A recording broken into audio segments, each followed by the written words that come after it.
नमस्कार दोस्तों, आज हम बात करेंगे स्वतंत्रोत्तर पत्रकारिता की। स्वागत है आपका आपके YouTube चैनल पर, जिसे आप बहुत प्यार दे रहे हैं, क्योंकि ये YouTube चैनल चाइल्ड एजुकेशन के लिए अरविंद फाउंडेशन के लिए काम करता है। आज हम बात करेंगे उस समय की जब भारतीय पत्रकारिता एक निर्णायक मोड़ पर थी, द्वितीय विश्व युद्ध का समय। इस युद्ध ने न केवल विश्व की राजनीति को प्रभावित किया, बल्कि भारत में पत्रकारिता के क्षेत्र में भी बड़े बदलाव लाए। सन 1939 में द्वितीय विश्व युद्ध की शुरुआत हुई और अंग्रेजों ने भारतीय फौजों को विदेशों में लड़ने के लिए भेजा। कांग्रेस ने इस कदम का विरोध किया और प्रदेश स्तर पर चुनी हुई सरकारों से और विधानसभाओं से त्यागपत्र दे दिया। इस विरोध से अंग्रेज शासक नाराज हो गए और उसने प्रेस को दबाने की कोशिशें शुरू कर दी।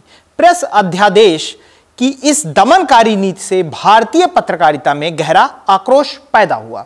गांधी जी के नेतृत्व में 1940 में असहयोग आंदोलन की शुरुआत हुई। इसके बावजूद 1941 में मुंबई में ब्लिट्ज साप्ताहिक का उदय हुआ, जो स्वतंत्र पत्रकारिता का प्रतीक बना। 1942 में गांधी जी ने भारत छोड़ो आंदोलन की शुरुआत की। इस आंदोलन में पत्रकारों ने महत्वपूर्ण भूमिका निभाई।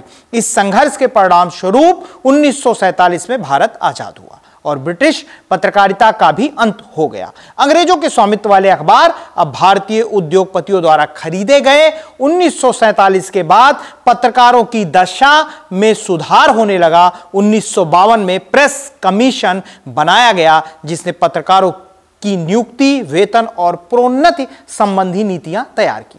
अखबार के मालिकों पर भी कुछ कानूनी नियंत्रण लागू किए गए। एक सर्वे के अनुसार उस समय देश में 10,281 पत्र पत्रिकाएं प्रकाशित हो रही थीं, जिनमें 650 दैनिक पत्र थे। स्वतंत्रता के बाद की पत्रकारिता अब व्यक्तिगत प्रयास नहीं रही, यह पेशा बन गई थी। पत्रकारिता में अब मालिकों का उद्देश्य जनसेवा नहीं बल्कि धनोपार्जन था। भारतीय पत्रकारिता के धनात्मक और ऋणात्मक भी, यानी पॉजिटिव और नेगेटिव पॉइंट्स भी हैं। अब हम भारतीय पत्रकारिता के अगर धनात्मक या ऋणात्मक यानी पॉजिटिव और नेगेटिव पॉइंट्स पर नजर डालें, तो अगर हम पॉजिटिव बात करें तो भारतीय सामाजिक नवजागरण में पत्रकारिता ने महत्वपूर्ण भूमिका निभाई। अखबारों के माध्यम से जनता को स्वास्थ्य, कैरियर और अन्य महत्वपूर्ण जानकारी दी जाती थी। पत्रकारिता के माध्यम से मनोरंजन भी होने लगा। पत्रकारों ने भाषा को अत्यधिक प्रभावशाली बनाया। पत्रकारिता का विशेषीकरण हो गया। और अगर हम उसके निगेटिव पॉइंट्स की बात करें तो पत्रकारिता बाजारवाद की तरफ बढ़ने लगी। नैतिकता और विश्वसनीयता यानी एथिक्स और क्रेडिबिलिटी में भी कमी होने लगी। पत्रकारिता का राजनीतिकरण हो गया और पीत पत्रकारिता, जिसको कि एलो जर्नलिज्म कहते हैं, वो भी शुरू हो गया। विवादास्पद खबरों की अधिकता हो गई। अखबार के प्रबंधन का हस्तक्षेप बढ़ने लगा। इस तरह द्वितीय विश्व युद्ध ने भारतीय पत्रकारिता पर गहरा प्रभाव डाला। इसने पत्रकारिता को एक नए रूप में ढाला, जहां संघर्ष और बदलाव के बीच पत्रकारिता ने अपने लिए एक महत्वपूर्ण स्थान बनाया। साथ ही इसने पत्रकारिता को नई चुनौतियों का सामना करना भी सिखाया।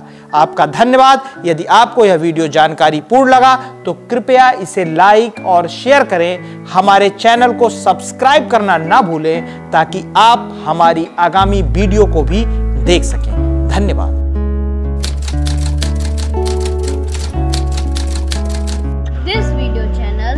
MassCom Masterclass is a part of the Arvind Foundation initiative. All income generated from this YouTube channel is dedicated to supporting the education of underprivileged children. While liking, sharing and supporting this content, you have the power to change the lives of many children. Your contribution can make a significant difference. Thank you for your support.